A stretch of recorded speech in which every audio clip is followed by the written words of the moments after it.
Hello everyone and welcome to today's webinar for our NGINX Kickstart. I'd like to take this opportunity to welcome you all. We also have our trainer on today, or our presenter, Johnny Chu, who is from Service Rocket. Johnny is a certified NGINX trainer and he is going to take you through this webinar over the next 2 hours. Just to let you know, we're going to take a short break for about 10 minutes once we get past the first hour. Please note a recorded version of this webinar will be available afterwards. If you are looking for certified NGINX training or a specific certificate of completion, you'll need to refer to our F5 learning portal that we will share the details with you after the event. If you have any questions throughout this webinar, please submit them via the Q&A function down at the bottom right-hand corner of your screen, and we will try to answer those real-time for you. Johnny will also be available at the end of the event to take some Q&A live then as well. If you have any questions or if there's anything that you need from us, as I said, please put them in the Q&A. But sit back, enjoy, and I will hand you over to our trainer, Johnny. All right, thank you for that, Anna. Welcome everybody to the NGINX Kickstart webinar. What we are going to do in this session is basically introduce you to NGINX, its configuration, and look at some of the common use cases for the NGINX web server and how we can configure it to achieve that. So I'm Johnny and I've run NGINX training for a number of years. I helped to build the original or first versions of some of the NGINX training courses that we have on offer, and that material has evolved into the training curriculum that we have today. And the material that we have here is kind of, think of it as a condensed version of that. So you're getting a little taste of what it's like to take an NGINX training course, but we are just going to kind of look at the overview of the product and the use case and the configuration of those use cases. For this particular session, you don't need any prior knowledge of NGINX. But we do require that it'll be helpful if you have a general understanding of web servers and if you know your way around Linux, because a lot of the demos or the demos that I'm going to be doing will be on an Ubuntu machine. So I'll be using the command line for those demonstrations. So here's what we're going to cover. I'll start with an introduction to NGINX. I'll talk about its architecture.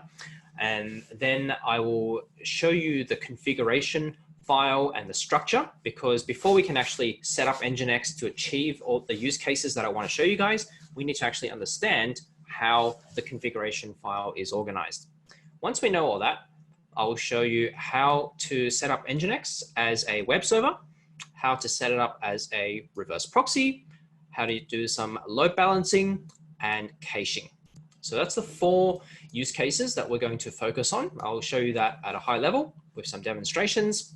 And I'll also show you how to enable the NGINX Plus API in order to see the dashboard page where we can get some metrics. So let's start with an introduction to NGINX. The NGINX application platform actually consists of multiple products. So you have NGINX Plus, which is our web server. You have the NGINX Web Application Firewall, or WAF, which is an additional module that you can put on top of NGINX Plus for additional security features. There's NGINX Unit, which is a lightweight distributed application server. We have Controller, which is a monitoring platform if you want to monitor and manage multiple NGINX instances. And there's also NGINX Amplify, which is a lightweight monitoring tool. Now, our focus for this session is purely on NGINX Plus, the web server.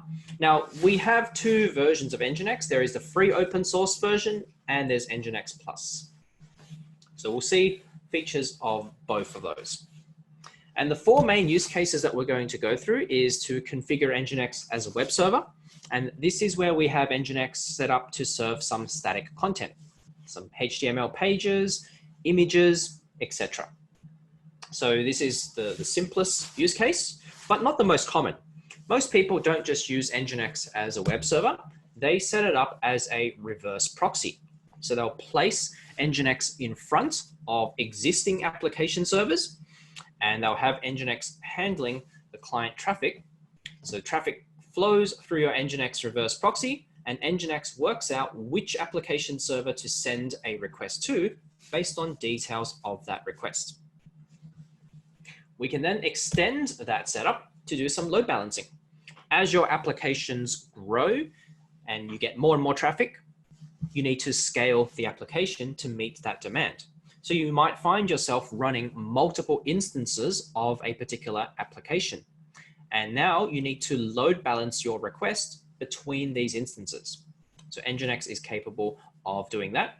It can receive traffic from your clients, and using a particular load balancing algorithm that you select, NGINX can determine which application instance is the best one to send that request to. And when it gets the responses from those application servers, we can decide to cache certain types of content. If you find that certain files are being requested quite frequently, you might want to cache that on your NGINX reverse proxy so that the next time a client requests for the same file, you can serve that directly from the cache and you don't have to proxy that request to your application servers. That should, in theory, minimize the load that your applications have to handle and thus improve performance.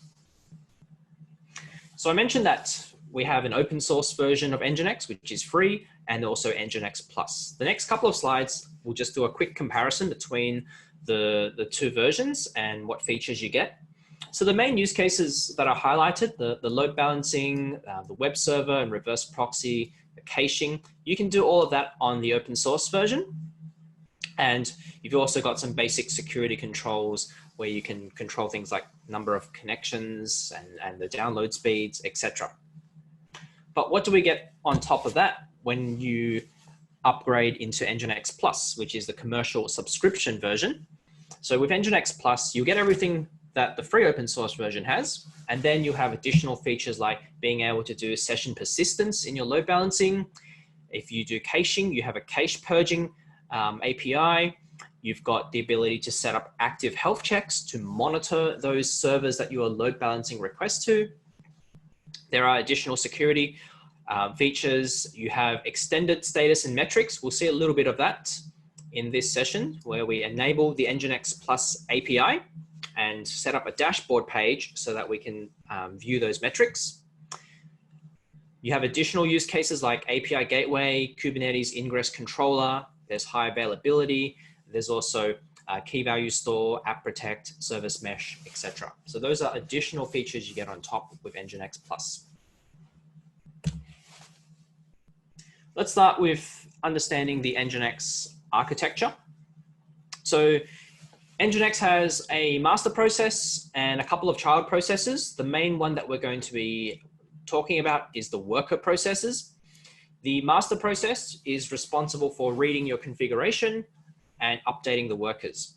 The workers are the processes that handle incoming requests. Each NGINX worker can handle thousands of simultaneous connections because NGINX has an event-driven architecture with non-blocking I/O. So that means that a worker only has to concern itself with a connection if we detect an event on that connection. So that's why it's able to hold thousands of connections simultaneously.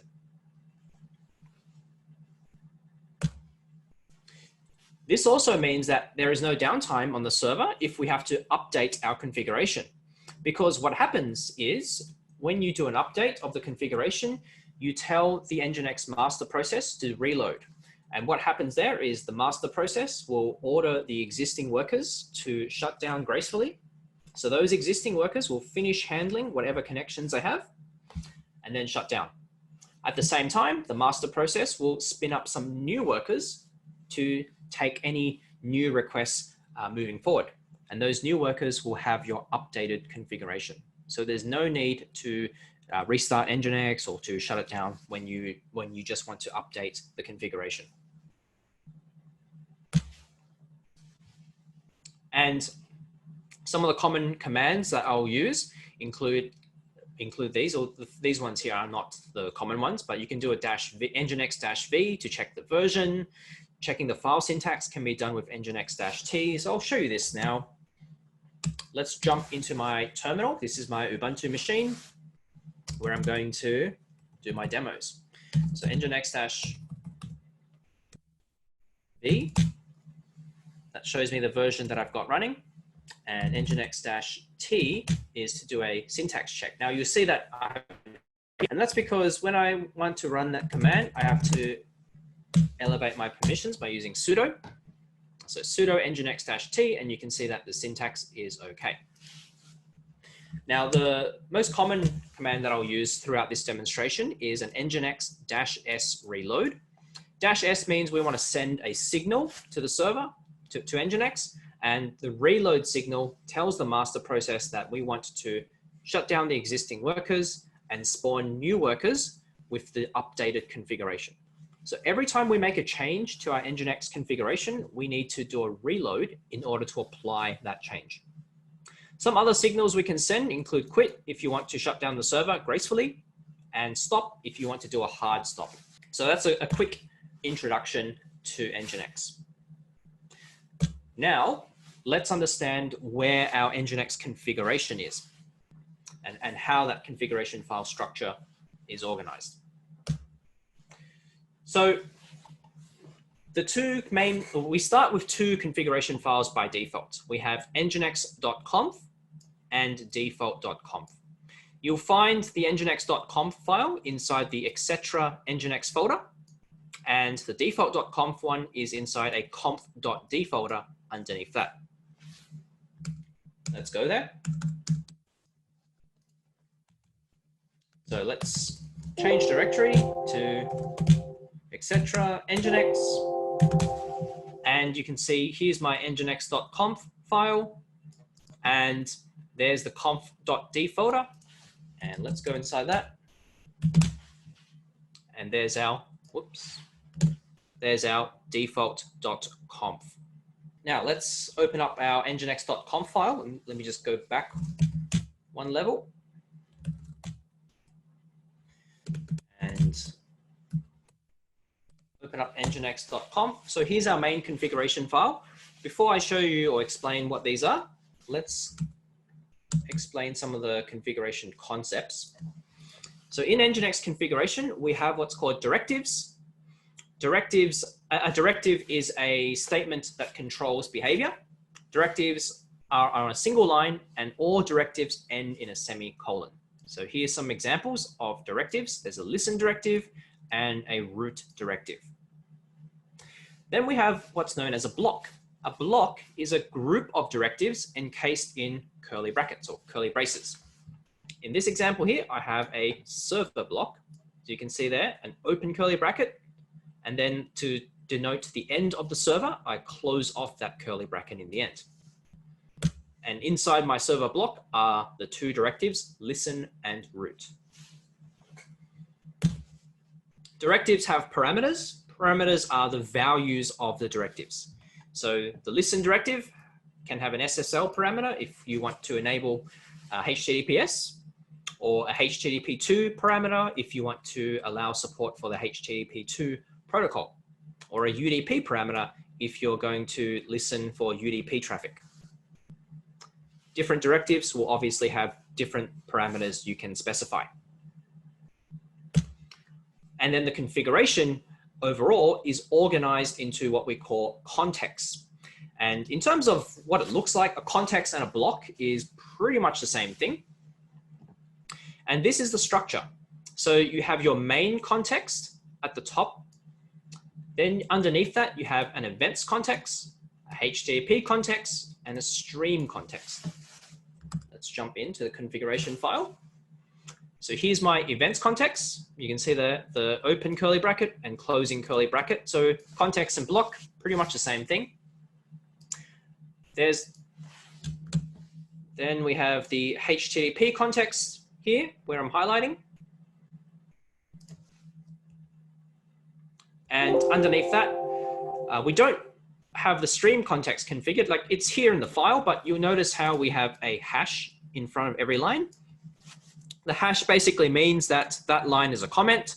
So the stream context is here as an example, but it's commented out, so none of this configuration applies.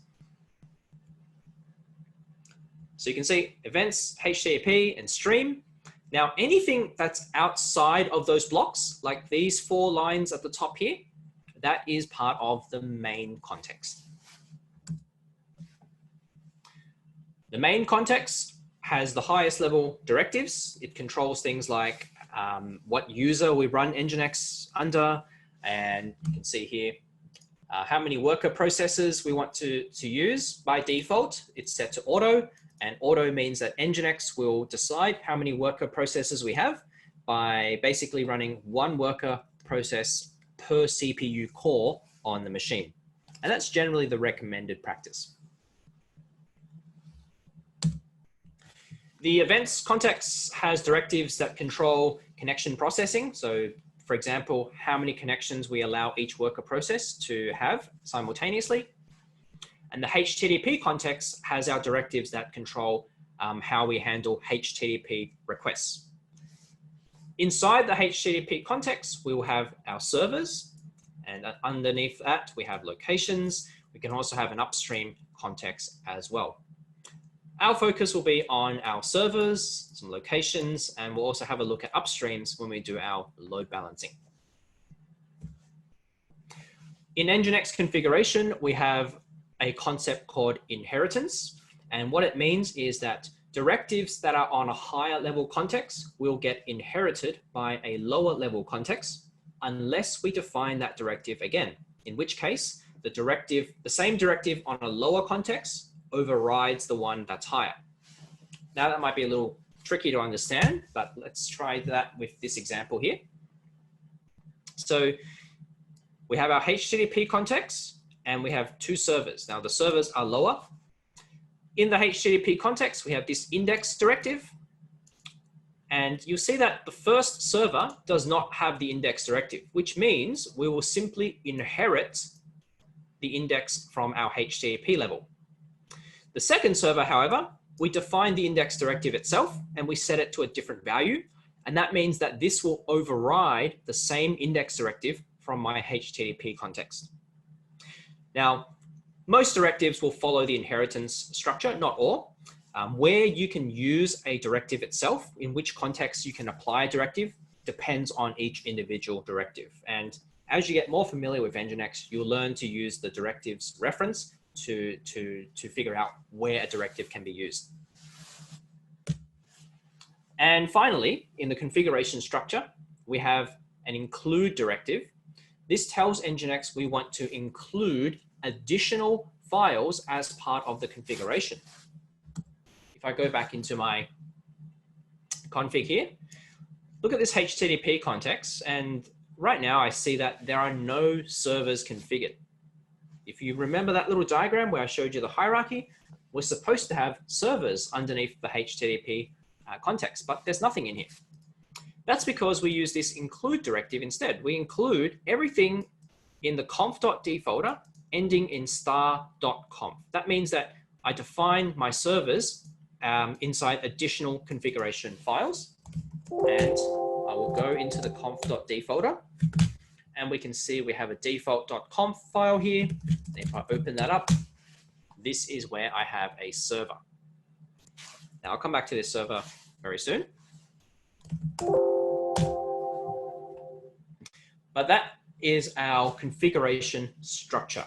And this will become more important as I demonstrate more and more use cases, because I'll be showing you ways that we can easily add and remove servers into our configuration. So let's get started on our very first use case, which is we want to set up NGINX just as a simple web server to serve some static content. So what you need is to define a server. And a server basically represents a virtual server that can correspond to a website that you have, for example. And there are a number of key directives in a server. Listen, which tells us what IP address and port to listen on for incoming requests. The server name, I'll come back to this later on. The root directive tells us which folder we serve content from for our incoming requests. And an index directive, which defines a default index file to serve if we receive a request at the root level. Now, if we look at this default server here, let's go back into the file. You'll see that we have the root pointing to this folder, user share NGINX HTML, and an index pointing to index.html. So let's go to that folder and see what we have.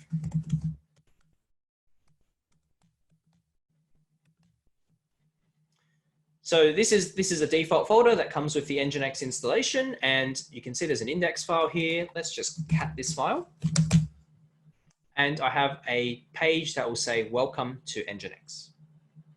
So if I go to my browser, now let me punch in my AWS domain.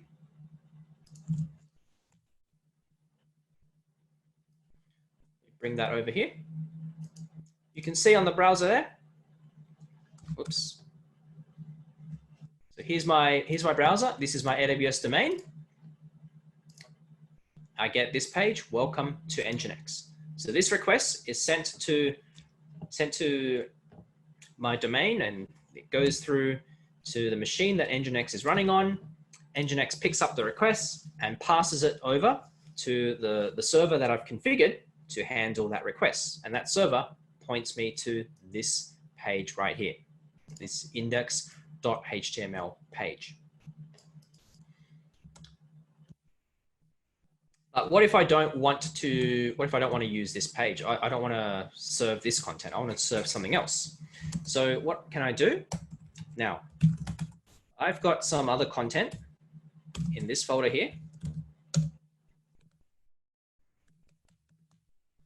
So I've got some other content in this public HTML folder, and I want to serve this content instead when I hit my AWS domain. So how do I do that? I need to configure a server that's going to point to this folder. So I don't want to use the default server anymore. I want to take that out of the configuration. Now, an easy way to do that is to simply either delete this config file or rename it. Let's do a sudo mv default.conf into default.conf.back. And by renaming, once I reload NGINX, this server in my default.conf file won't be there anymore, because if you remember from the include directive, let's show you that one more time. We only include files ending in .conf.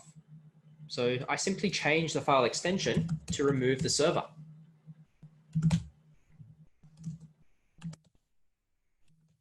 Let's create a new configuration file. Let's call it server1.conf.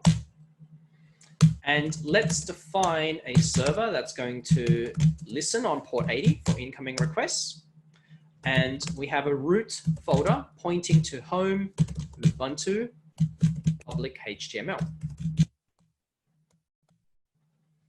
So this is a very simple static server, or server to handle some static content from the public HTML folder. Let's save this and let's reload by doing a sudo nginx-s reload. And now if I refresh this page here, you can see that when I hit my AWS domain, I'm getting a different page. I'm getting the index.html page from that public HTML folder.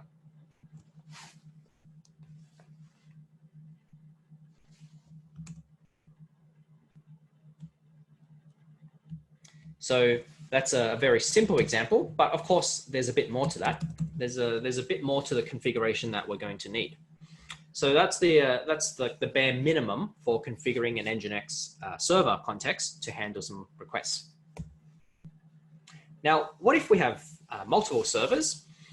How does NGINX choose which server to use for an incoming request? The first thing it's going to look at is your listen directive. On your listen directive, you can specify an IP address and port number combination. So in these two servers, we have 127.0.0.1 port 80 and then 127.0.0.2 port 80. So when a request comes in, NGINX will look at what IP address that request is coming in on. And if it's 127.0.0.1, then the first server is chosen to handle the request. If it was 127.0.0.2, the second server is chosen. Let's do an example of that. Now, before I do that, let me work out what this IP address is.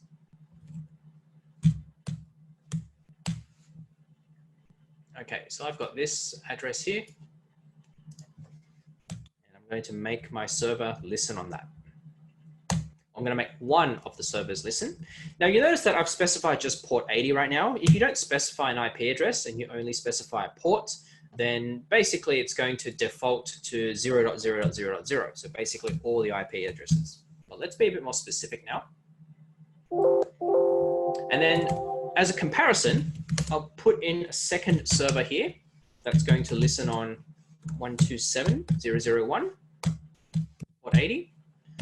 And I'll point this server to the previous content that we had, the user share NGINX HTML.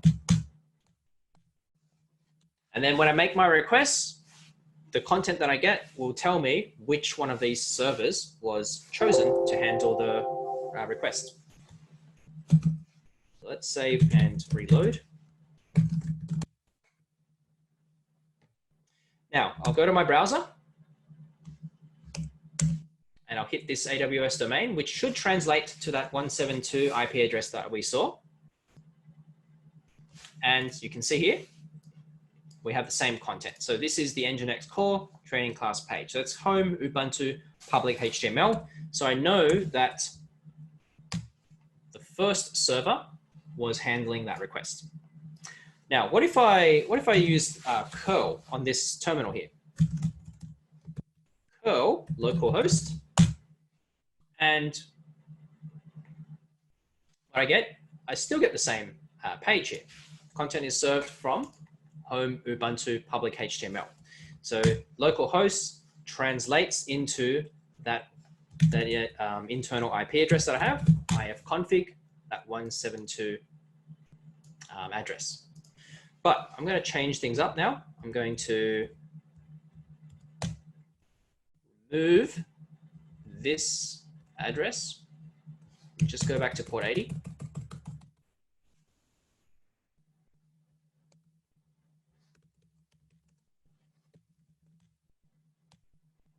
And then I'm going to curl localhost again. This time, I'm getting the previous content, the default welcome to NGINX page.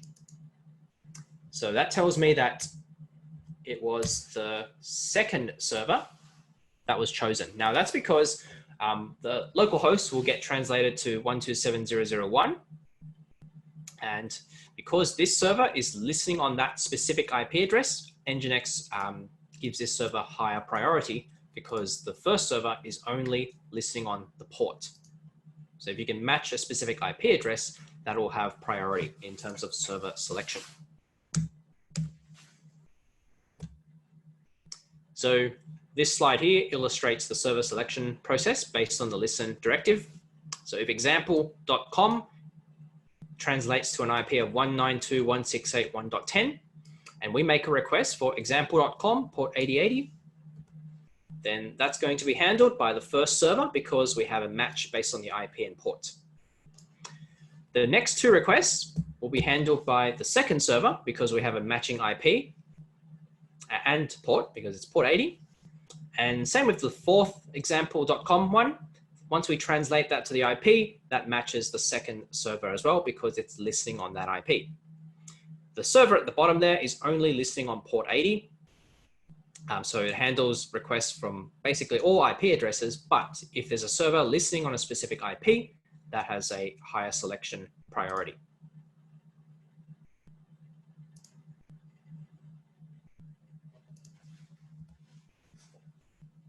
What if we have two servers that listen on the same IP address? So you can see here, these two servers listening on the same IP. What's going to happen when a request comes in on that IP? How does NGINX choose a server? We then have to look at the server name. And the server name gets matched with the host header of our request. So if our request was www.example.com, then we choose the second server because we have a matching server name over there. Let's do a demonstration of that. I'll make both these servers listen on port 80. Now, before I add server names in there, if I try and reload this configuration,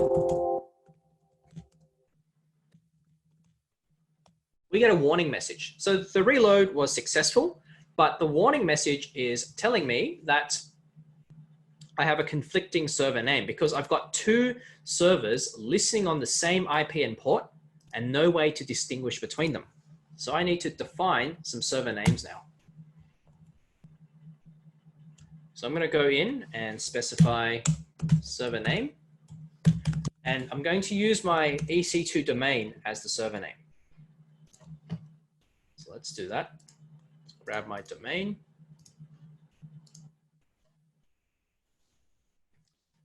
For the first server, and then for the second server, I will use localhost.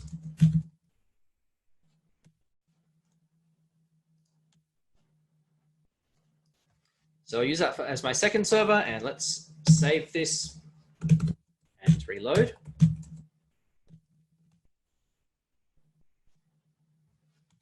So now both servers are listening on the same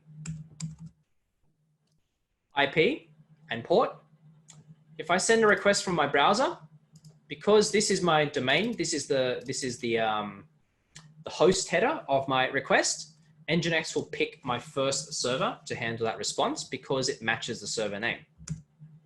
Whereas if I do curl localhost, localhost is now my host name or host header, and NGINX will pick the second server, which is this content here, the default welcome page. So that is how we can distinguish between two servers listening on the same IP and port. We then use the server name. So the second server was localhost, and it points to the default content. The first server was my EC2 domain and pointing to the public HTML folder content.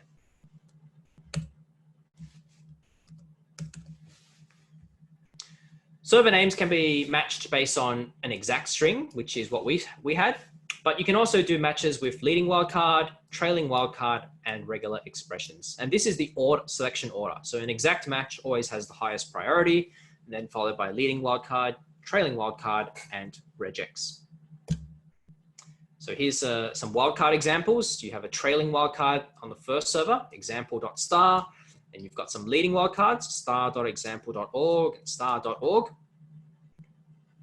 So if I make a request, www.example.org, the middle server is chosen because that is a leading wildcard match, which has a higher priority than our trailing wildcards. And with regular expressions, we simply check them in the order in which they appear.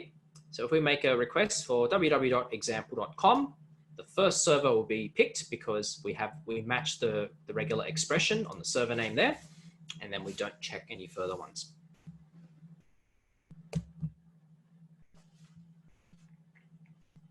And finally, we can tell NGINX to use a default server if we can't match a request based on the listen or the server name context.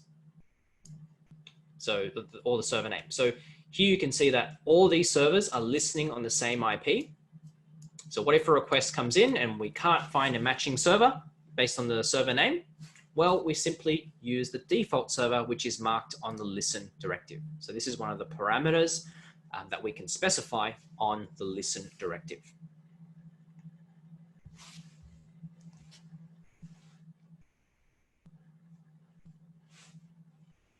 Now, once we've configured the server, so we've got right now, let's go back to my configuration. We have our server to receive those incoming requests and serve some static content. So is that all we need though? Right now, I've only been making a request for my domain, the EC2 domain. I haven't specified anything like any path afterwards. What if I specified something like about.html, I'm requesting a specific file, that's not there, or I go /application1 as my path. That gives me a 403 forbidden. How do I handle the request URI? So this is where we configure a location. So once NGINX has chosen which server to respond with, we then look at the request URI and match it with a location in the server. Locations can be defined in two ways. You have prefix locations and regex locations. Prefix locations are defined using a path like /app1, /parts, /shop. Regex locations use a regular expression. And we start the regex, or we indicate that it's a regular expression by using the tilde symbol. And then we define, or we use our regex syntax. NGINX uses the Perl compatible regular expression syntax. So here we have /app followed by any digit.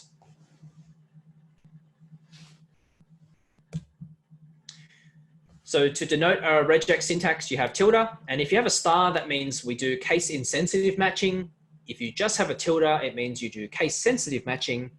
You can also put this caret symbol in front of the tilde to tell NGINX to not check regular expressions. Now, in order to explain why you do that, we have to understand how NGINX selects a location. So NGINX looks at all your prefix locations, regardless of the order in which you specify. Now, that's a really important point. The order in which you define prefix locations does not matter. So NGINX checks all of them and selects the longest matching one. But before we use that location, it then checks regular expression locations. Now for regex locations, the order does matter because it looks at them in the order in which they are listed. And if it finds a match, it will use the first matching regex. If it doesn't find a match, it goes back to using the prefix locations and it will use the longest matching one. So just to reiterate, for prefix locations, we pick the longest matching prefix and the order doesn't matter. So if I had this request here, /gallery/images/cat.png, the second location will be chosen because that is the longest matching one.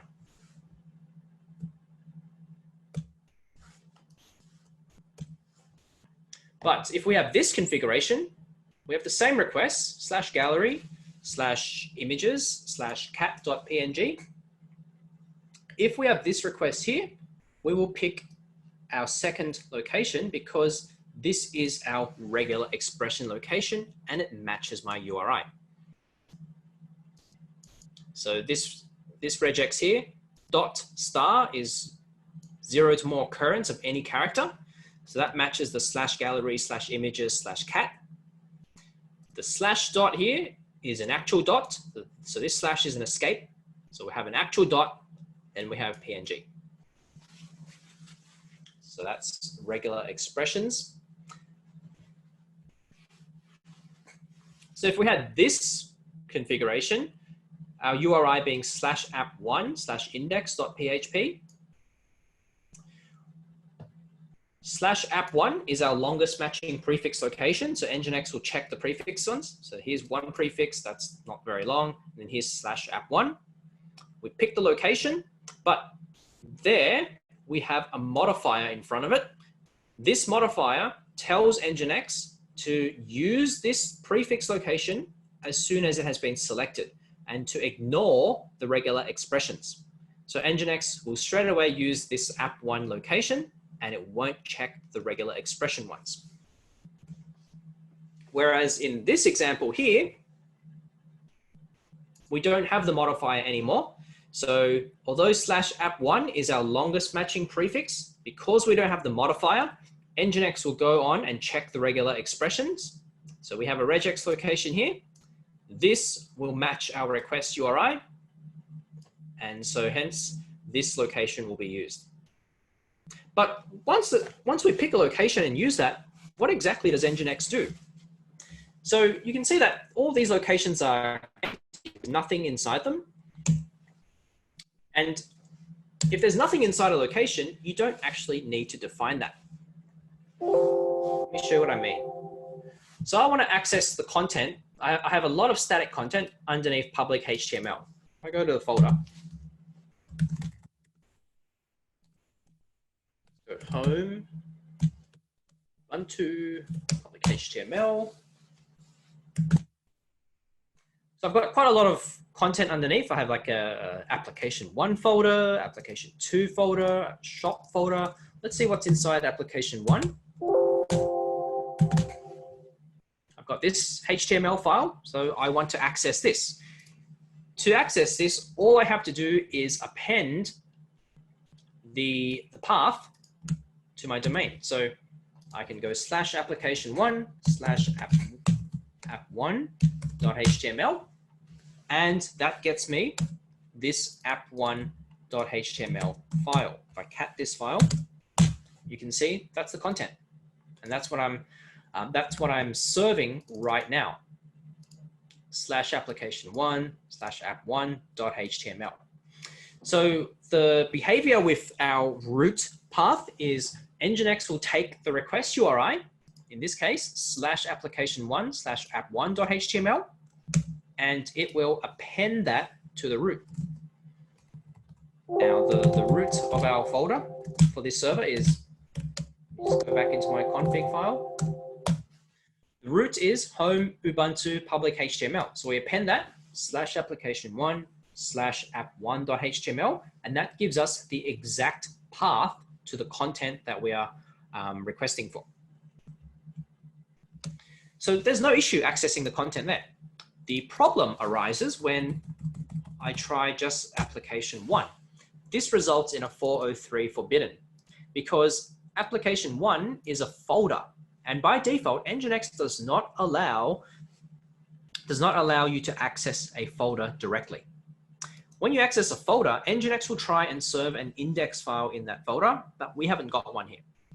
So what I can do is I can say, if my request URI is application 1, then let's change the index file and use what we do have. We have an app1.html file in there. Let's use that as our index. So this is a situation where you would define a location to handle that request URI. So we don't need locations for every path and every folder in our static content. We only need a location when you need to actually do some processing for that particular path. So I know for our, so let's define location /application1. I know for this path, I want to change our index file from to the app1.html file. And then I know that I have a application 2 folder as well. And in that, I can do app2.html. So I know that's my content. So that is a situation where we define a location. So let's save and let's reload.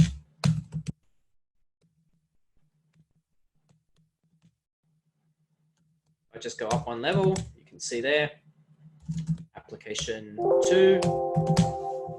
There's app2.html. So now if I go back to my browser and I make a request for application 1 directly, the index directive tells NGINX to use the app1.html file and serve that content. Likewise for app2, the index directive there tells NGINX to use the app2.html file and serve the content. So those are my locations. Now, I also have in my content, data folder.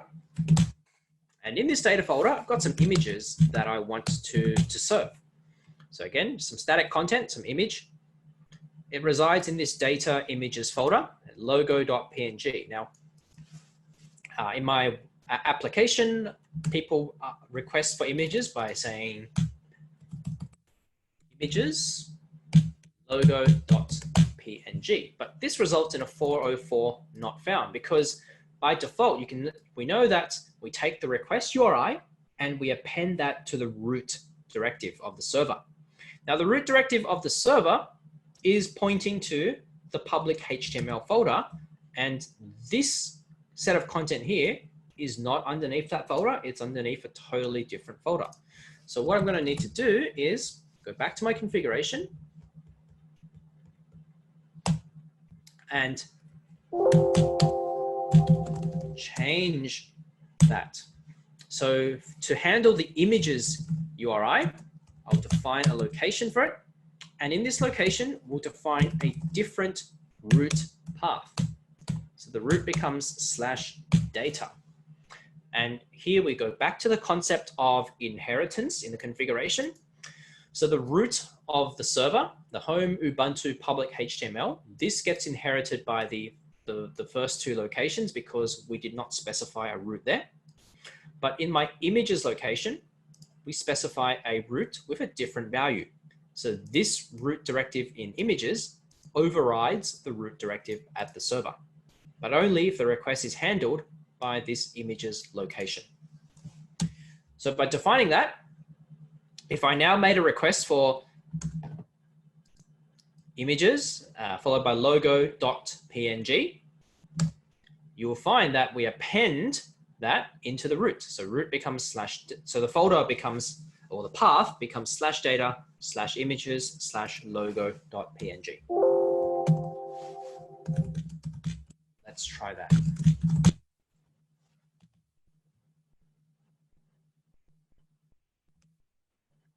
Now if I refresh, there's the image file, logo.png, where we have the NGINX logo.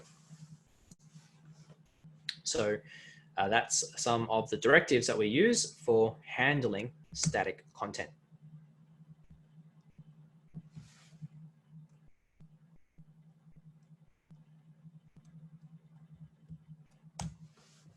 So to reiterate, to define a server to handle static content, we need the listen directive to listen on a particular IP address and port, a server name directive to match our incoming requests by checking the host header, and a root directive to tell NGINX where the content resides, where the content we want to serve is residing.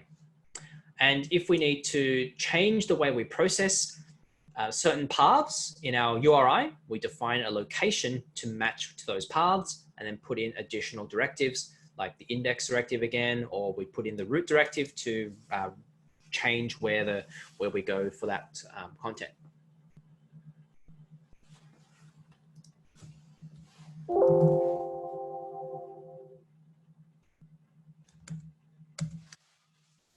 And that's our first use case, configuring NGINX as a web server. So it took a while for us to get to that, to get to the end of that use case, because as part of the process of showing you that, I also had to show you how NGINX picks a server and how NGINX picks a location to handle those requests. But that's all the core configuration concepts out of the way. So moving forward, when we look at the other use cases, we'll be able to pick up on the configuration a lot faster, hopefully. All right, so let's look at our next use case, which is setting up NGINX as a reverse proxy. So in terms of a web application or infrastructure setup, our reverse proxy goes in front of our existing application servers, and then clients will send their requests through to NGINX, acting as your reverse proxy, and NGINX will work out which application to forward the requests to based on the details of that request. And to do this, we have one directive, and that is proxy pass. The proxy pass directive tells NGINX where we are going to forward the request to. we specify the IP address or domain of our application server on the back end, and we can also specify a path at the end if necessary. So you can see in this example, proxy path goes to 192.4.1.4/application1. Now, whether you specify a path or not, that's going to alter how the application, how the proxying behaves. In this first example, we're going to look at one where we have a path. So our proxy path directive is configured as 192.168.1.2 port 8080/other app. So pay attention to the path at the end, the /other app. What happens here is NGINX will replace the matched portion of our prefix location with our proxy path destination path. So what we mean by that is, let's say our request was /application1/user1/index.php. So we match with our application1 location, and the matching portion of the URI is application1. So what we do is we replace that matching portion of the request with our path at the end. So application1 is replaced with other app. And when we proxy the request, it becomes 192.168.1.2 port 8080/other app. And then the rest of the URI remains the same, user1 index.php. If we don't specify a path, then what we do is we simply append. So here we have our request /application2 user2 index.php, and our proxy path directs me to this IP address and port. So we simply append that. So we have our proxy request becomes 192.168.1.2 port 8080/application2/user2/index.php.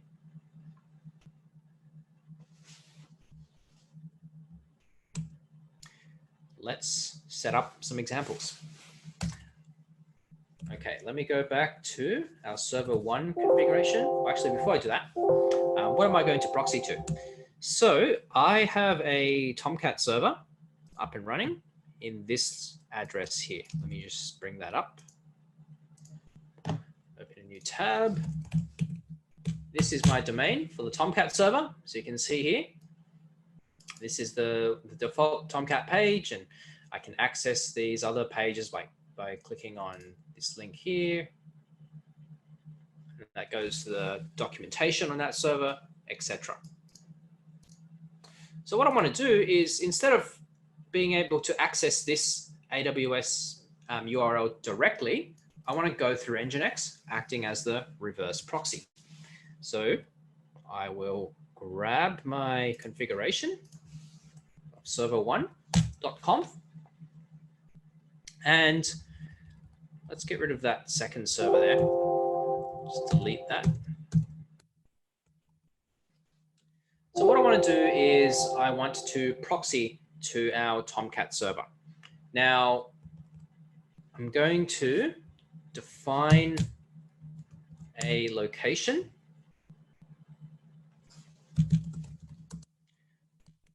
And I'm going to have basically all the requests coming in be proxied over to Tomcat, unless our request URI matches application 1 and 2, in which case we just serve the index content, or we match with images, in which case we go to a different root folder. But for any other request URI coming in, we want to proxy that over to our Tomcat server.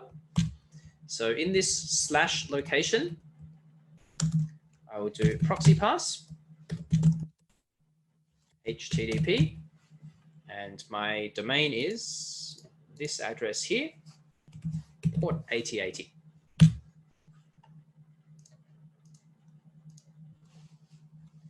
So let's put that in, and let us reload NGINX.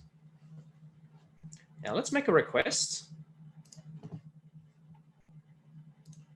over here.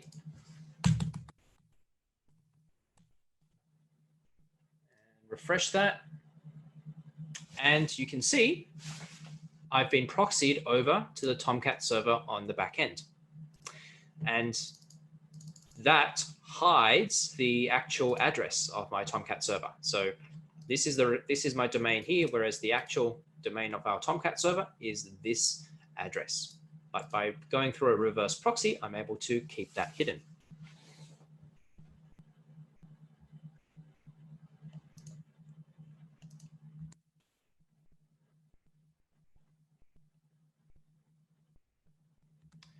So is that all there is to configuring a reverse proxy? Well, not quite. Some issues will arise because sometimes our application server on the back end requires some additional details.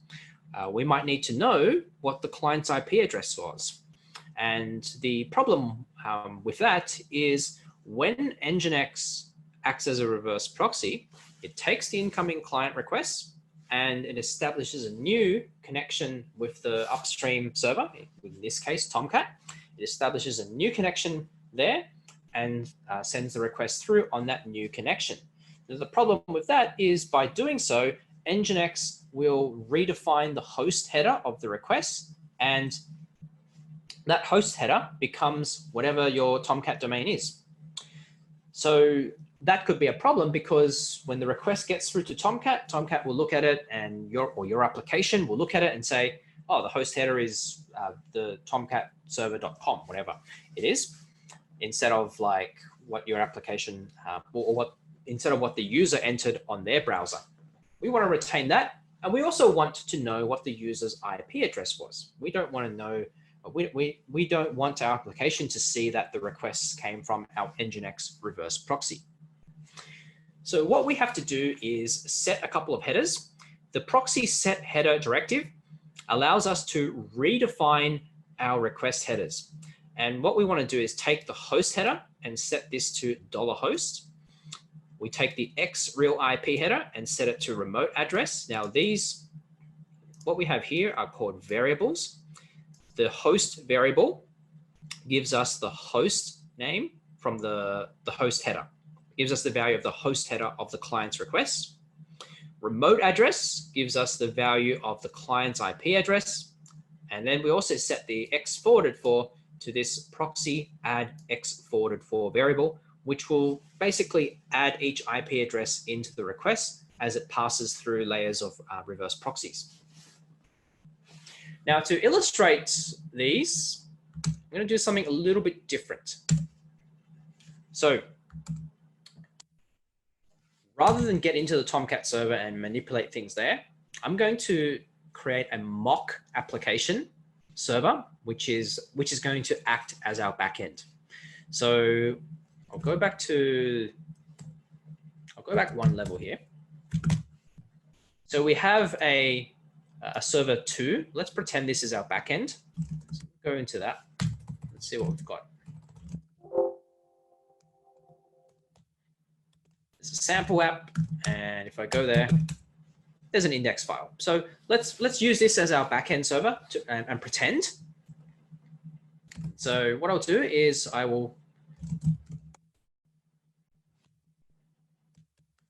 go to conf.d, and we're going to create a new server, and I'll call it my mock application. And this is simply going to be another NGINX server, but we'll make it listen on port 8080. And we will have a root folder pointing to data server 2, where that sample application sits. And also, what I'm going to do is define a log file so that we can record some of those details. So this is called an access log. And what an access log does is it records the details of each incoming request. So we'll do an access log. Let's call it our mock app.access.log. And this, what I'm using here is combined. What combined does is it's what's called a log type.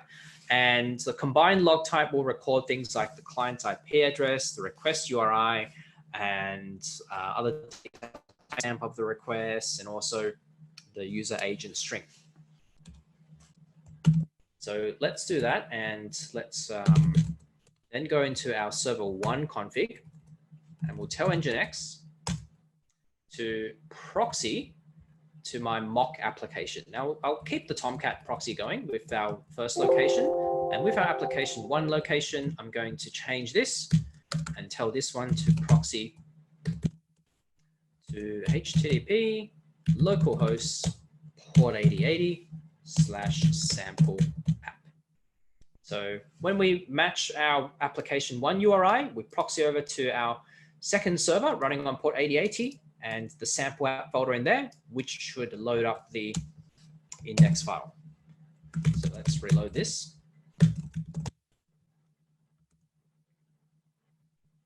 Now, before I go to my browser, let's go to our log folder, var log nginx. This is where I can find my mock app access log. So let's tail this.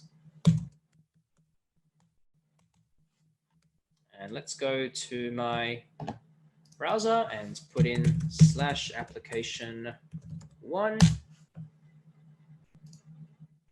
And so there's our proxy. Well, there's the proxy going. So this is the sample app directory. If you see this, your proxy is working correctly. So this is my pretend application that I have. And let's have a look at the logs. And you can see here, client IP registers as 127.0.0.1. Now, actually, I don't really like the amount of detail that's recorded here. I don't really need things like user agent string. What I really want to do is show the, for example, show the real IP header and the proxy adx forwarded for. I want to show those headers instead. So let's change a few things. Let's go etc nginx conf.d and let me go to, oops, I want to modify that. Let's change directory there first. So I've got mockapp.conf and server1.conf. Okay, so let's do this on mockapp.conf. I want to change what's recorded on the access log, and I can do that by defining what's called a log format. And call it my log. So we can tell NGINX to record additional details using that, and I'm going to just grab these details. I have this kind of pre-prepared because there's a lot to type in. So what I want to record for each request is I want the full request line. I want the status of the response, or the status code of the response, the request URI, the host name, the client's IP address, the forwarded for address or addresses, and then the real IP address. This variable here, HTTP x real IP.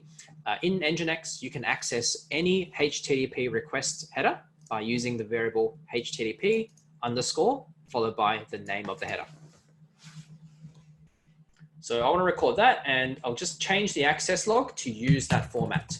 This is called my log. And let's reload.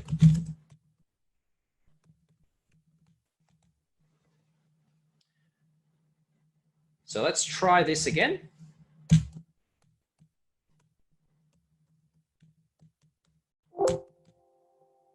And we'll do a tail on our mockup. So now when I send a request through, this is the details that are recorded. So again, you can see that the host is localhost, the client IP is 127.0.0.1. So I'm not getting that detail that I'm after. So let's fix that up by going to our server.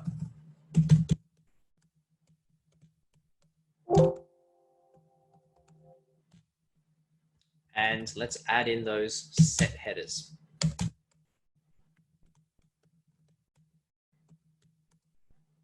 So we'll set the host header to this host variable.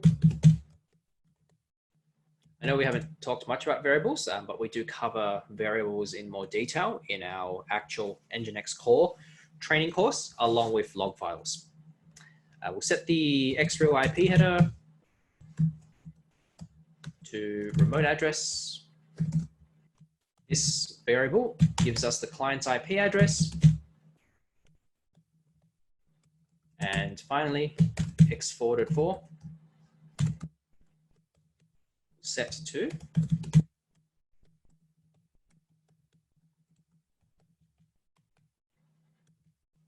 proxy add x forwarded for. Do those three headers and give NGINX a reload again.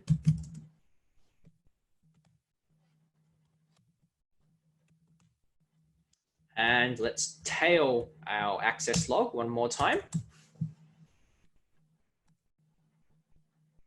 And I can see that some of you are sending requests through, or at least someone is.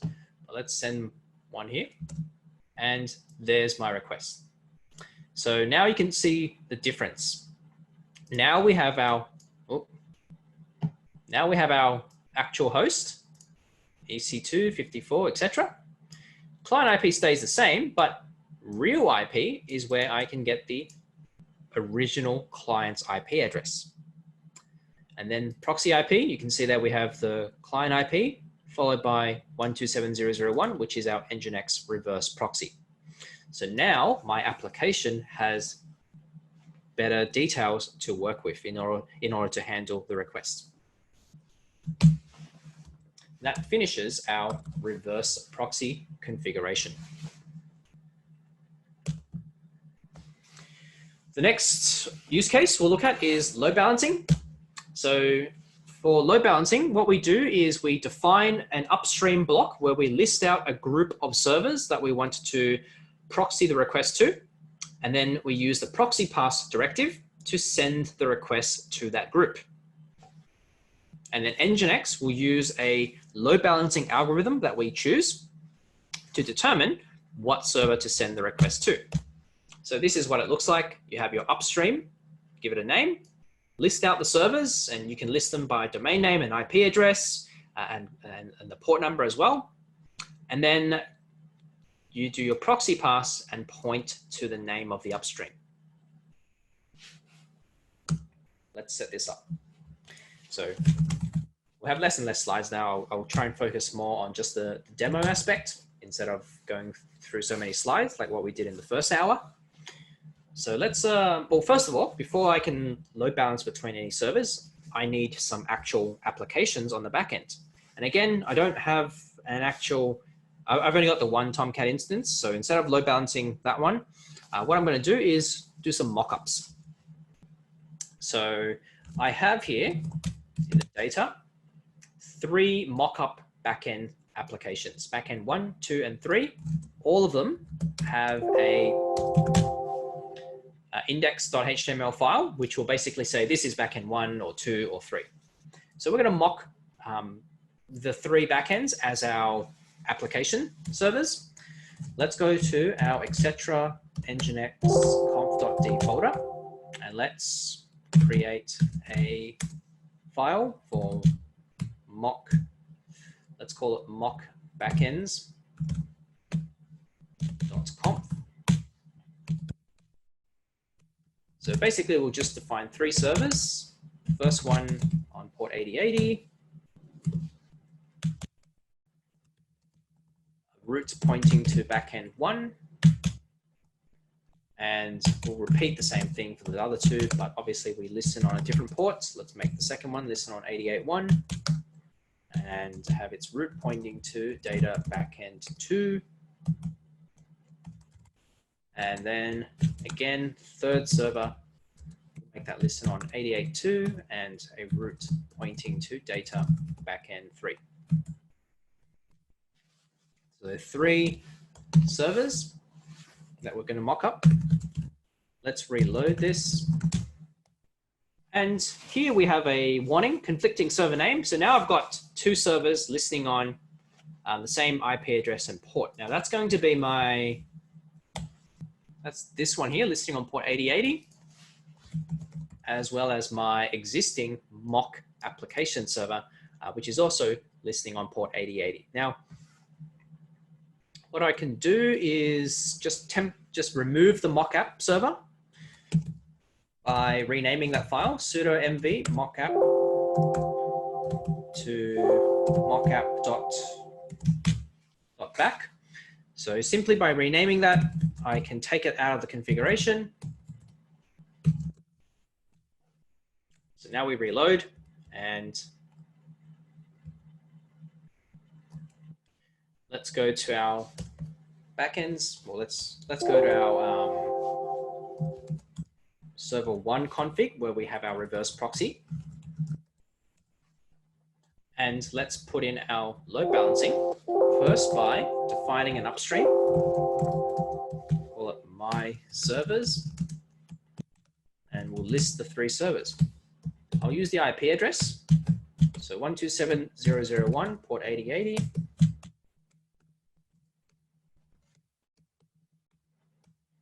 Port 8081 and port 8082.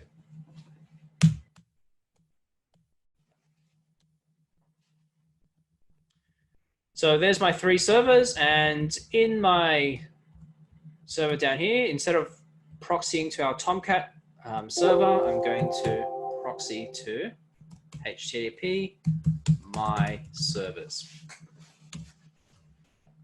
So we're going to proxy to this upstream here, and we're going to be able to see NGINX load balancing the requests between the 3 backends. Oops, 88.1, 88.2, yep. Let me just double check my mock backends. Yep, that's correct. So let's reload our configuration. Now to test this out, I'm simply going to do curl localhost. You can see that the first request, this is backend 1. Second one, 3 and 1, 2 and 3, and then 1, 2, or 1, 3 and 2, and then 1, 2, 3. So you can see that we are alternating between those 3 servers. This is our default load balancing algorithm, which is the round robin method. Now, the reason I'm testing on curl on the command line instead of using my browser is because on the browser, if you do your testing there, you will need to disable your browser cache, because otherwise your browser will cache the response. And every time you refresh the page, it simply goes to the same, it simply keeps the same page because it hasn't changed. So it's easier to just test it here. So that's a very simple load balancing example using a round robin algorithm. What other load balancing methods do we have? So round robin is a default. There's least connections, which will, where NGINX will send the request to the server with the lowest number of active connections. Least time. Now least time is only available with NGINX Plus, hence we have the NGINX Plus logo next to it. Least time sends the request to the server with the lowest average response time and the lowest number of active connections. We can hash, we have a hash method, and you can choose what you want to hash the request based on. So you can hash it based on like a request URI, in which case every request with the same URI gets sent to the same server. You can hash based on IP address of the client. So that'll guarantee that requests from the same IP address go to the same server. There's also a random method where it picks a server at random. The random method, parts of it are available on open source NGINX, and parts of it are only applicable with NGINX Plus. The random method has what's called the power of 2 choices algorithm, where you can select a secondary load balancing method. And if you choose like the least time method as your secondary, then that's only applicable if you have NGINX Plus. Those are the load balancing methods that I have on this slide. There are a couple of additional methods to handle session persistence. So there's sticky cookie, sticky route, sticky learn. They deal with session persistence requirements. And if you want to learn more about that, that is covered in the NGINX load balancing training course. So those are the methods. We use round robin as I used round robin as my example there. Let's try a different method. let's try.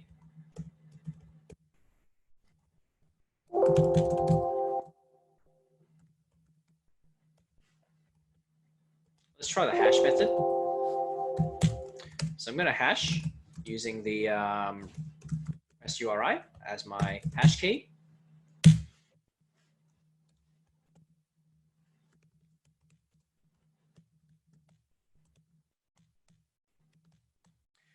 Okay, so in order to get a unique request URI, what I'm simply going to do is put a bogus argument at the end of my domain. So localhost and then !1. That's an argument.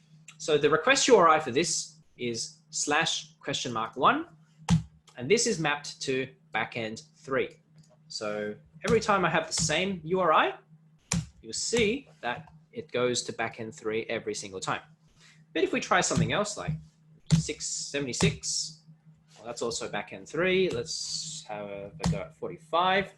So !45, this URI is mapped to backend 2. And so every time we request for that, it's going to go to backend 2. That's an example of the hash method.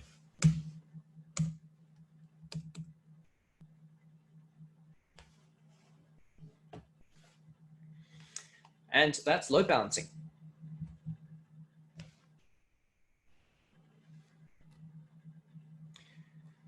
So we've done our web server use case, we've done our reverse proxy use case, we've done our load balancing use case, and last one is caching. So when NGINX is deployed as a reverse proxy or load balancer, we can tell it to cache some of those responses. Now there are different types of caches in your infrastructure. So your browser has its own local cache. Your CDN will probably have a cache there as well. But with NGINX, we're using it as a reverse proxy cache. So clients send requests for a particular file. NGINX gets that file from the backend application and caches the content. So the next time anyone requests for the same file, it can serve the cached content without having to proxy to the backend. So a more kind of technical explanation for what is happening is a client sends a request, NGINX reverse proxy receives it, and it will generate an MD5 hash by using the request details. It checks its memory to see if that hash value exists. If not, it proxies to the backend application. Gets the response, saves the hash in memory, and saves the file onto the file system. The next time the client asks for the same thing, or a client sends a request for the same file, when NGINX hashes that request, it will see that the hash value is present in memory, and that tells NGINX that we have a cached copy of that file that we can serve. So we serve it directly from the cache, and we don't have to proxy to our backend server. So there are two key directives that we need in order to set up the cache. We have proxy cache path and proxy cache. Proxy cache path will define where the cache location is, along with a shared memory zone in order to store all your hash keys.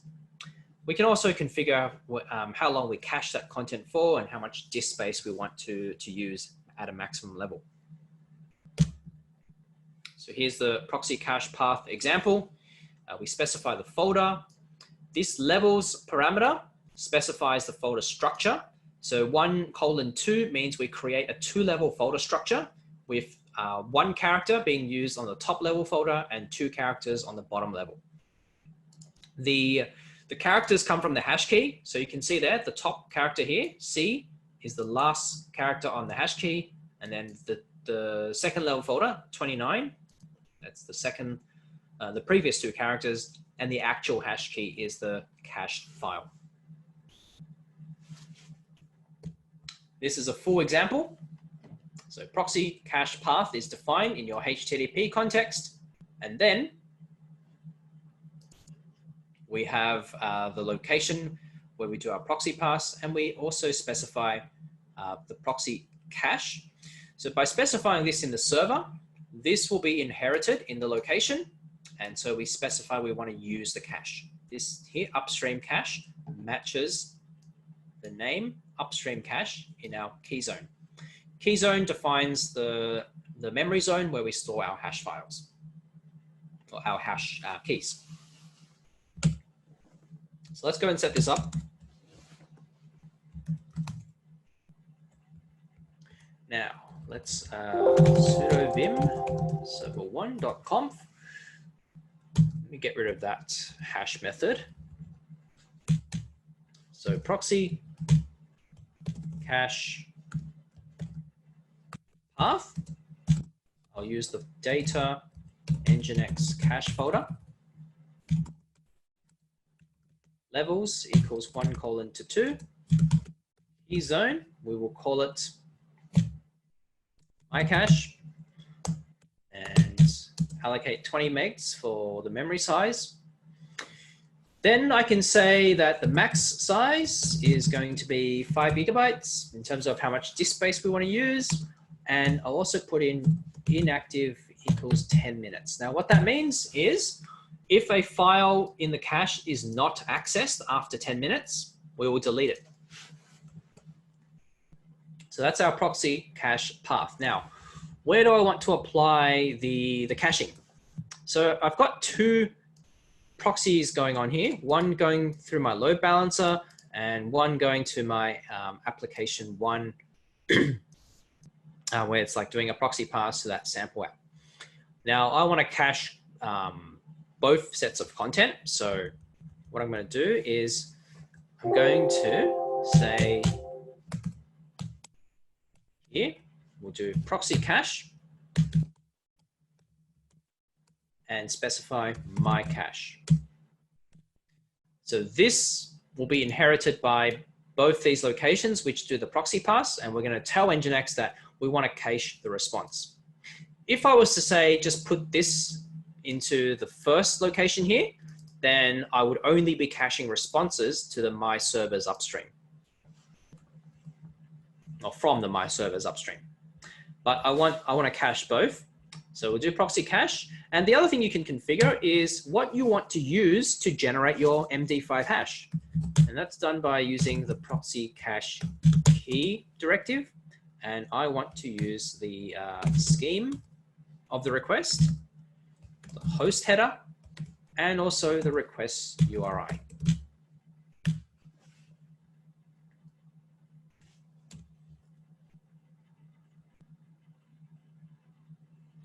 Now, I can save this and test, but the trick here is, how do I know that when I look at my response, how do I know NGINX is actually serving it from its cache and not just proxying it anyway? There's a few things we can do. We can test our access log. So I know that this proxy pass is going to the sample app application. Now what I can do, I've disabled that, but right now, what I could look at doing is, let's save this for a second. Let me bring back that server, that mock app. Let's see if I can find a way to get that working again without the conflicting.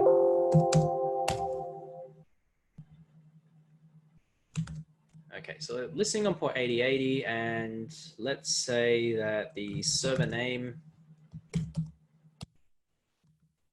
will be localhost.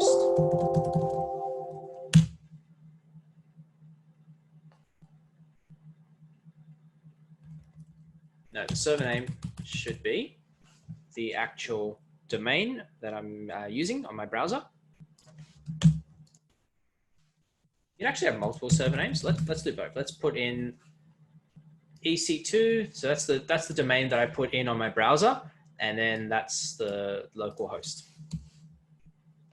Let's put both server names in there, and let's rename this to mockapp.conf to bring the server back in to our config. Reload NGINX.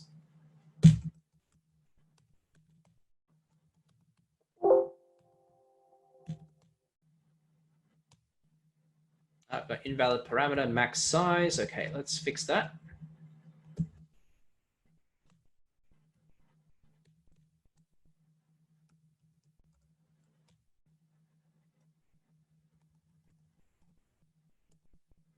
So I'm missing an equals sign there.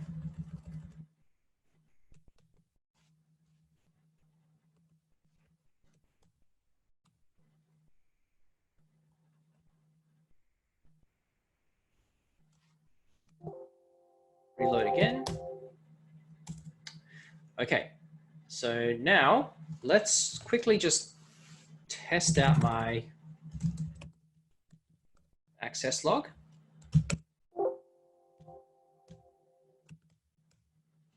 So I'll tail the mock app.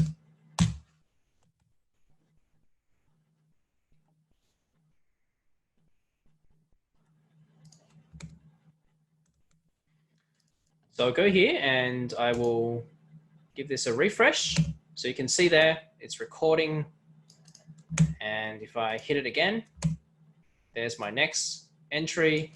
So nothing's caching right now. And the reason that nothing is caching is because if we were to, what NGINX looks for, let's do a curl -i localhost / application1. What we can see here is the response headers. Now, none of the response headers here is telling NGINX to actually cache the response. So by default, NGINX will look for something like a expires header or a cache control header with max age in order to determine whether or not to cache the response. If we don't have that, what we can do instead is put in this proxy cache valid header. Proxy cache valid, and we can specify a response code or specify just the time. What that means is we're going to take the response and cache it for 5 minutes. This is 5M. And after 5 minutes, what it means is we won't delete the file from the cache. What we'll do is we will make the cached file invalid. So because it's no longer valid after 5 minutes, if we get a request for that file, NGINX will check the cache and it'll see that it has the file, but because it's invalid, it'll have to get a fresh copy from the server, or it will have to do some cache revalidation. The file is physically still there though. So I'll put in proxy cache valid.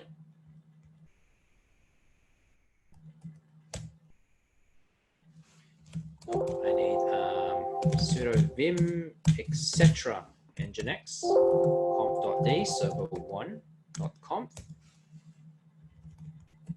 So up here, we'll put in proxy cache valid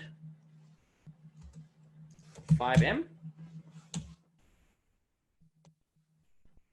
and reload. Let's try this again. So let's tail the access log. Now, the first time I send this request, first time I make a request, we see a log entry. The second time I make a request, I shouldn't see a log entry here because NGINX will know that it has a cached copy of that request, of that file, and therefore it doesn't need to proxy. Now I can sense that some of you guys are probably hitting my domain, hence these other log entries are appearing, but let's hit this again here. And you can see no additional log entries appearing. So let's refresh this a few more times. Nothing. That means that the request is not being proxied to my backend server, because I know that if it was, we would be recording that log entry in. So this is one way we can sort of test if our response is actually being cached, but this is rather tedious and cumbersome. I don't want to have to keep checking these log files. There must be an easier way.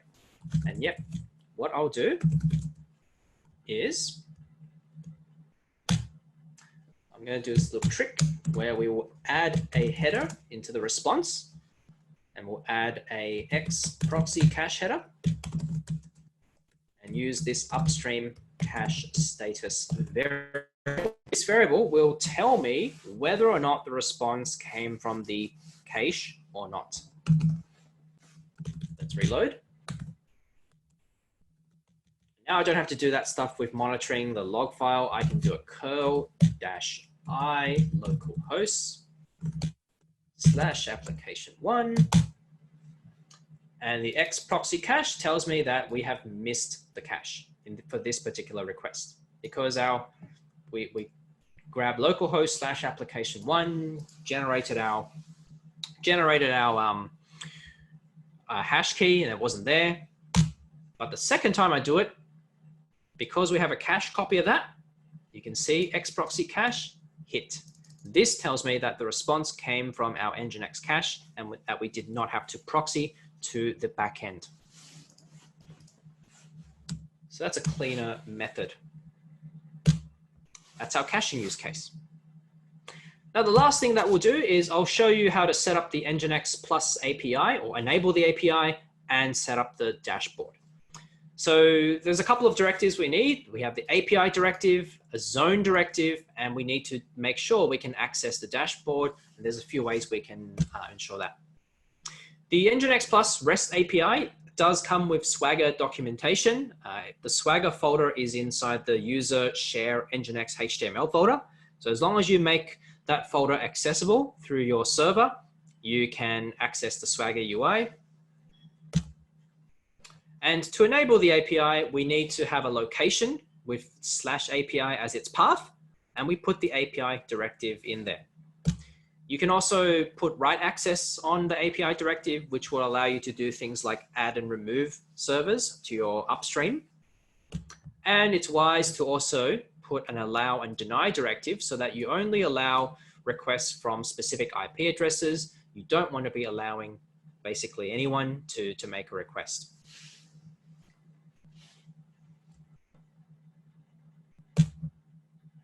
And in order for all of this to work, we have to define a shared memory zone with the zone directive. This shared memory zone ensures that all of the NGINX worker processes share real-time state info. Without it, the worker processes each, if you have multiple workers, they each keep track of their own state and runtime info. So that won't work if you're trying to get metrics on your servers. So in order to ensure that we can get dashboard metrics, and for other things, we need to define a shared memory zone. So it's a simple directive, zone, give it a name, and then the memory size. And we want to make sure that the dashboard is accessible. So if we wanted to hit the dashboard page using this URI here, we have a location for it, and we point to the user share NGINX HTML folder. Let's go and do this. So if I go to user share NGINX HTML. In this folder is dashboard HTML. That's my dashboard page. And then there's a Swagger UI folder, which is where I can get my REST API documentation in the Swagger UI format. So I just need to make sure that we can access this folder. Now, let's go back to my configuration. And I want to make sure that I can access my dashboard page. So I'm going to create a server specifically for the API. I'm out of ports, so I'm going to have to just disable the mock application on the back end. So sudo mv mockapp.conf to mockapp.conf.back. Let's just disable that for now. And I will create a new one called api.conf. And the purpose of this is purely to define a server listening on port 8080, a route pointing to user share NGINX HTML, and with an API location. Put the API directive in there, Now, of course, usually I would put the allow and deny directives so that we don't just allow anybody to hit the API, but this is just a test instance, so that should be fine. So that enables the API, and by pointing the root of that server to user share NGINX HTML, I will be able to access my dashboard page. So now if I reload this, there's conflicting server name again. Let's see, we have mock backends server1.conf. Where is that conflicting name?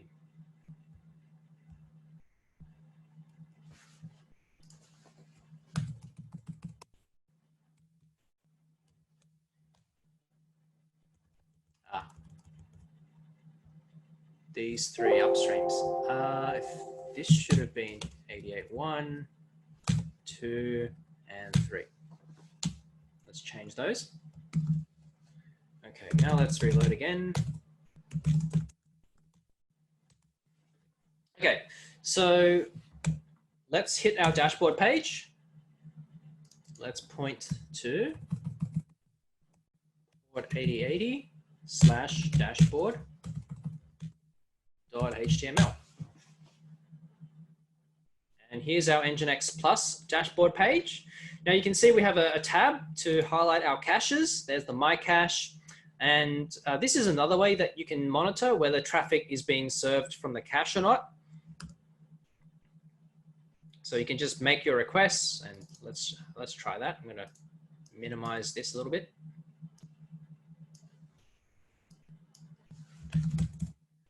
Do a curl -i localhost. You can see the first time we missed the cache, but any subsequent times we're going to hit the cache. And if you observe the hit ratio and how much traffic is being written and served, as I make more and more requests, that should increase. So all those subsequent requests are coming from the cache, and you can see the hit ratio increasing. Well, that's the caching. Where are my upstreams? So what I've forgotten is the server, the shared memory zone. So if I go to server1.conf, I need a zone directive in my upstream. Let's call it backends, 64K, save and reload.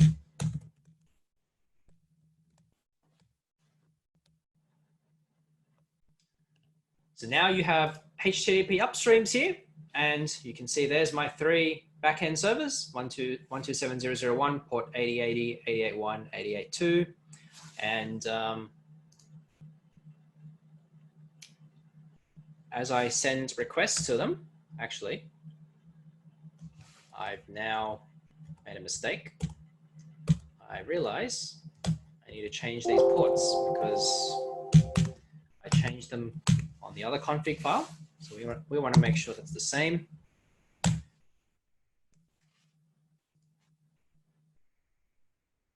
So here are the 3 backends, and I'm just going to go to my terminal again, shrink this down. Let's curl localhost a few times.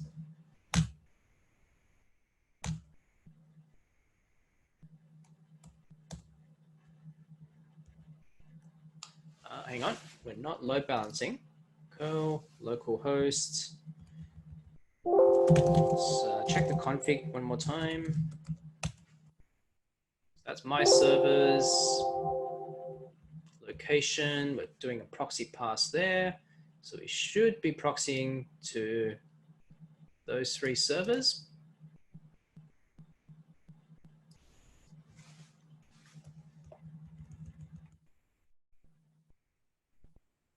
Just going to disable cache.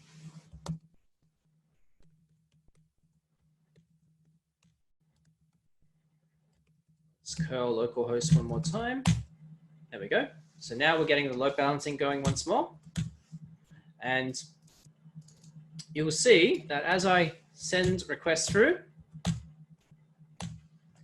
we can observe the traffic from our dashboard. So request and responses, and then the traffic here. And that is our dashboard metrics, which is available on NGINX Plus.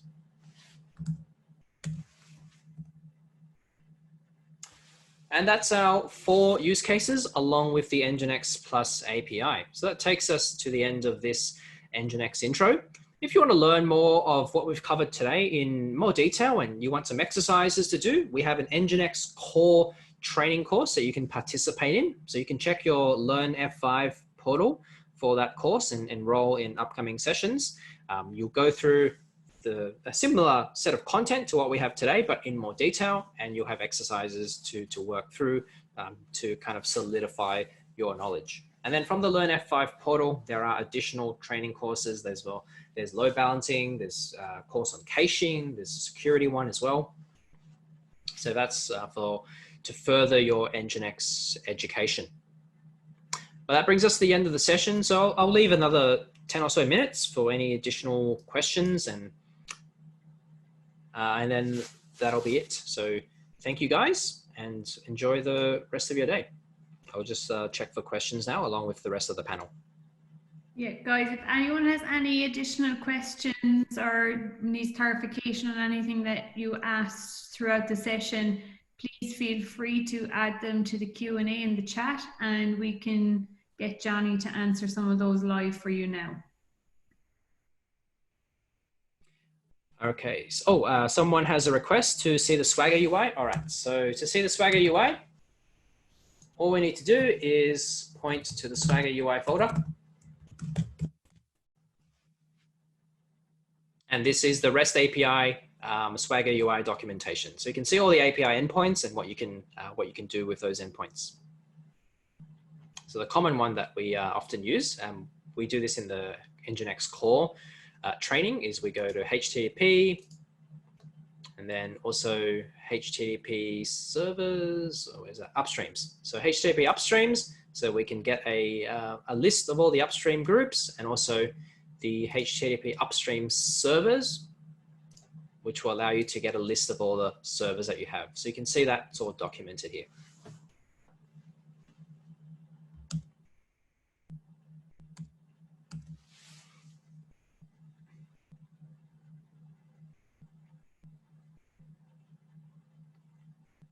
There's a question about whether there's a plan to do a webinar about WAF and load balancing with orchestration with containers. We don't have those plans at the moment, but if there's enough demand for it, we could look at doing that in the future.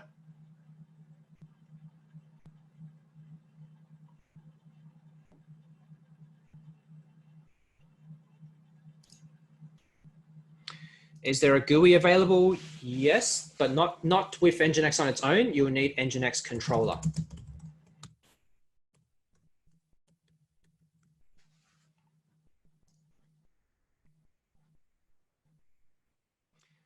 What's there in the dashboard.html? So that's the dashboard page that I've demonstrated. Already demonstrated Swagger UI.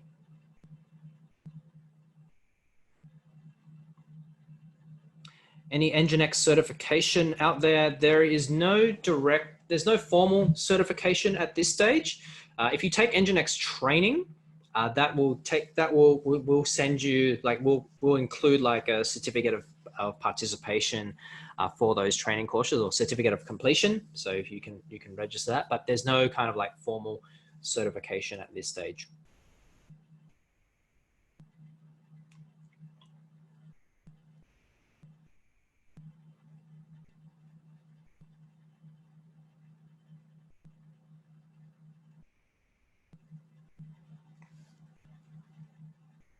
How can we configure a server with reverse proxy with SSL? So for that, you can either terminate SSL at the reverse proxy, and to do that, you'll basically you'll make it listen on a port with SSL enabled, and then you'll point to your SSL certificate and key files. And there's some other directives that control things like the ciphers you want to use, the SSL protocols you want to use. That's all covered in NGINX core training and also in the security course.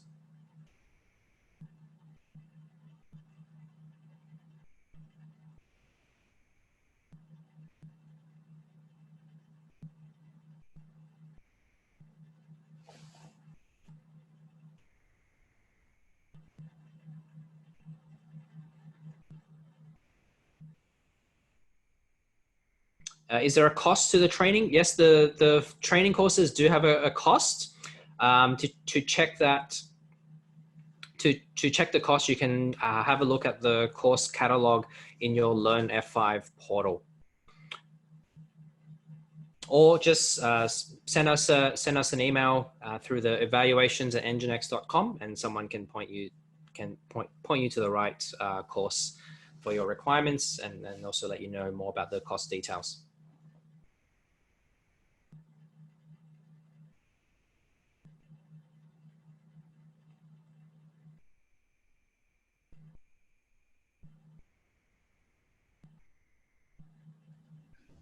Hi, it's Mark here. There's a question about the recommended approach for infrastructure as code.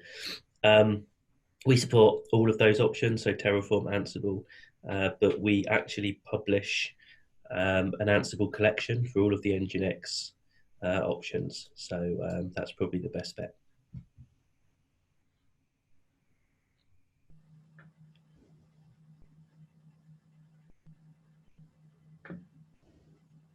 The question about ASP.NET. I don't think you can run it on NGINX itself. We are looking at potentially adding it in the future.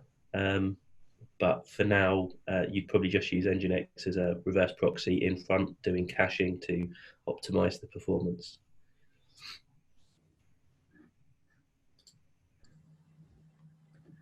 Okay, we're hitting the top of the hour. I think we've covered most of the Q&A that's here. On that note, I would like to thank Johnny for his time today, for another great session, Johnny. I think that there's been a lot of really positive feedback. We will be sharing a link to the recording in a follow-up email to everyone. There's also been a couple of requests for us to get the Q&A out to you guys. I will look into that myself personally and try and get it out with a link to the recording as well. Please note that we will have other iterations of this coming up in the subsequent quarters. But for now, as per Johnny, we will also share a link to Learn F5, where you can refer to some of the certified courses for getting that certified training. So you can take some time to look into some of those courses that we have available. So on that note, thank you again, and we look forward to having you all on board again soon. Thank you, everyone, and enjoy the rest of your day.